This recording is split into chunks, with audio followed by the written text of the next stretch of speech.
Грне, готви!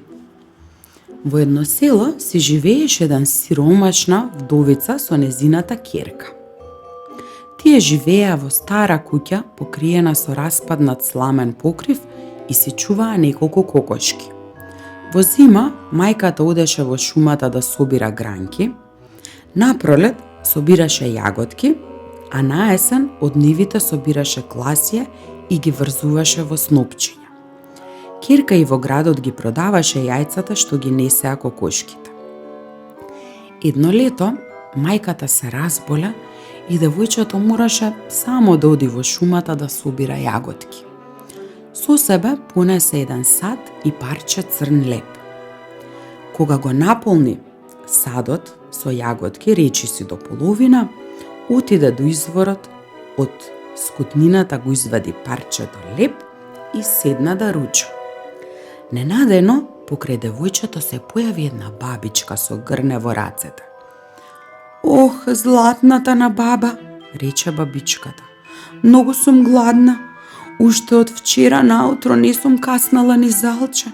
Те молам, дај ми малку од твоето лепче. Добро, бабичке, рече девојчето. Еве, земете го целово парче, јас и така ќе си одам дома. Но се плашам да не ви биде премногу тврдо. Бог да те благослови, златно девојче. Еве, бидејќи имаш добро срце, и јас ќе ти дадам нешто. Еве, ти го подарувам грнево. Кога ќе го ставиш на маса, речи вака. Грне, готви. Ќе ти свари вкусна медена каша, толку колку што ќе посакаш.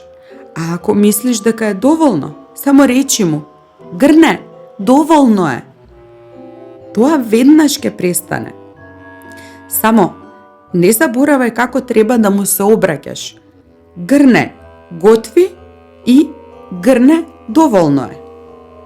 Бабичката му го подаде грнето на девојчето и наеднаш исчезна. Кога се врати дома, девојчето и кажа на мајка му што се случи во шумата. Потоа го стави грнето на маса и рече: Грне, готви! А што ако бабичката во шумата ја излажала? Но види, во грнето почна да врие млечна каша. Вриеше и пред човек да изброи до 10, грнето се наполни до горе. Грне, доволно е! Викна девојчето и грнето престана да врие. Седнаа покрај масата и се најадоа вкусна каша. Откако се најадоа, девојчето ги стави свежите јајца во кошничката и ги однесе во градот. Купувачи немаше, па затоа остана долго да чека и ефтино го продаде тоа што го донесе на пазар.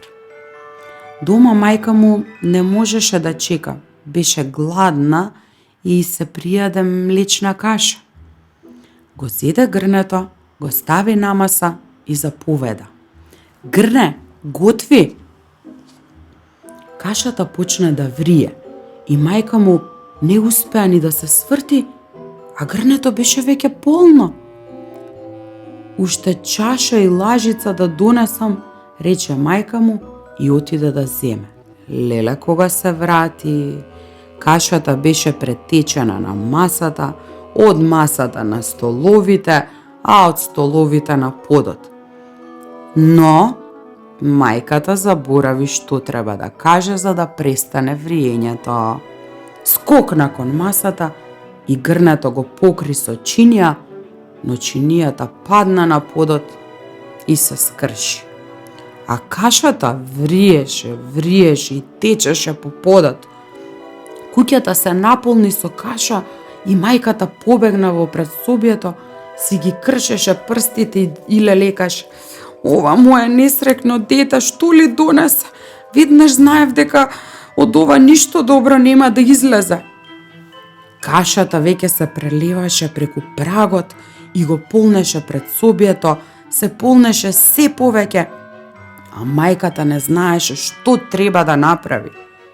Таа по скалите се искачи на таванот и си лелекаше што донесло дома нејзиното несреќно девојче.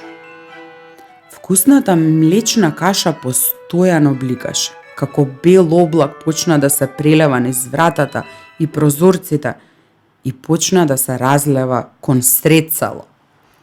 Господ знае што ќе се случеше ако девојчето не се вратеше дома и не викна: "Грне, доволно е!"